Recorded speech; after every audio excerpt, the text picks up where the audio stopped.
नमस्कार दोस्तों, आपका हमारे YouTube चैनल करो उपाय में स्वागत है। दोस्तों, ऐसी ही ज्ञानवर्धक वीडियोस देखने के लिए हमारे YouTube चैनल करो उपाय को सब्सक्राइब करें। एक गांव में एक बूढ़ी महिला रहती थी। वो बहुत ही धार्मिक थी और सदा ही धर्म कर्म पुण्य करती रहती थी। एक दिन ऐसा भी आया जब महिला की मृत्यु हो गई। यमराज उसे लेने आए। महिला ने यमराज से पूछा, आप मुझे स्वर्ग ले जाएंगे या नरक? यमराज बोले, दोनों में से कहीं नहीं। तुमने इस जन्म में बहुत ही अच्छे कर्म किए हैं, इसलिए मैं तुम्हें सीधे प्रभु के धाम ले जा रहा हूँ। बुजुर्ग महिला खुश हो गई और बोली, धन्यवाद, पर मेरी आपसे एक विनती है।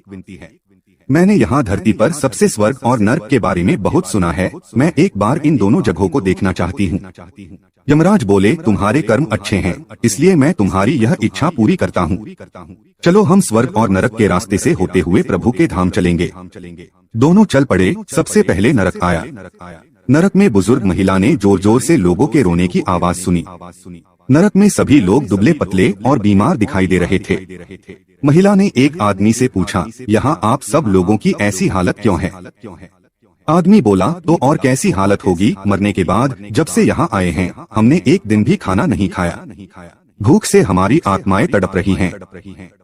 बुजुर्ग महिला की नजर एक विशाल पतीले पर पड़ी जो कि लोगों के कद से करीब 300 फुट ऊंचा होगा। उस पतीले के ऊपर एक विशाल चम्मच लटका हुआ था।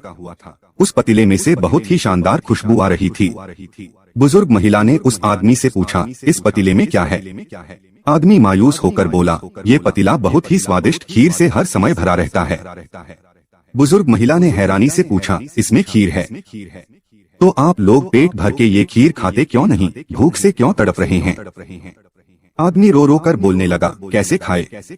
ये पतीला 300 फीट ऊंचा है, हम में से कोई भी उस पतीले तक नहीं पहुंच पाता।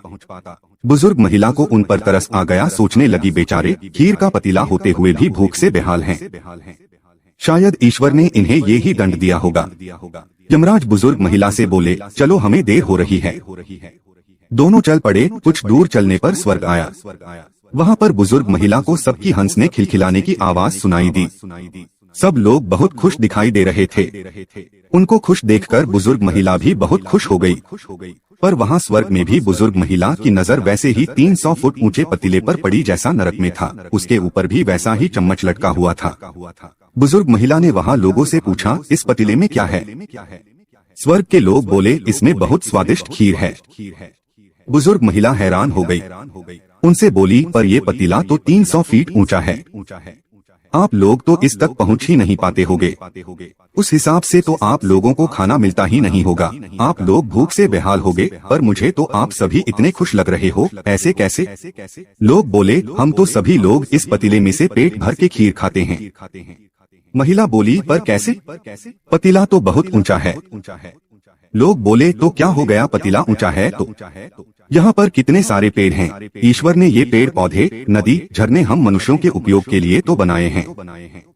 हमने इन पेड़ों की कुछ लकड़ी ली, उसको काटा, फिर लकड़ियों के टुकड़ों को जोड़ के विशाल सीढ़ी का निर्माण किया। उस लकड़ी की सीढ़ी के सहारे हम पतीले तक पहुँचते हैं और सब मिलकर खीर का आनंद लेते हैं। बुजुर्ग महिला यमराज की तरफ देखने लगी। यमराज मुस्काए और बोले, ईश्वर ने स्वर्ग और नरक मनुष्यों के हाथों में ही सौंप रखा है। चाहे तो अपने लिए नरक बना लें, चाहे तो अपने लिए स्वर्ग। ईश्वर ने सबको एक समान हालातों में डाला है। उसके लिए उसके सभी बच्चे एक समान हैं। वो किसी से भेदभाव नहीं करते। वहाँ नरक में भी पेड़ पौधे सब थे, पर वो लोग खुद ही आलसी हैं। उन्हें खीर हाथ में चाहिए। वो कोई कर्म नहीं करना चाहते, कोई मेहनत नहीं करना चाहता, इसलिए सब भूख से बेहाल हैं। यही तो ईश्वर की बनाई इस दुनिया का नियम है। जो कर्म करेगा, मेहनत करेगा, उसी को मीठा फल खाने को मिलेगा। अर्थात स्वर्ग एवं नरक आपके हाथ में ही है।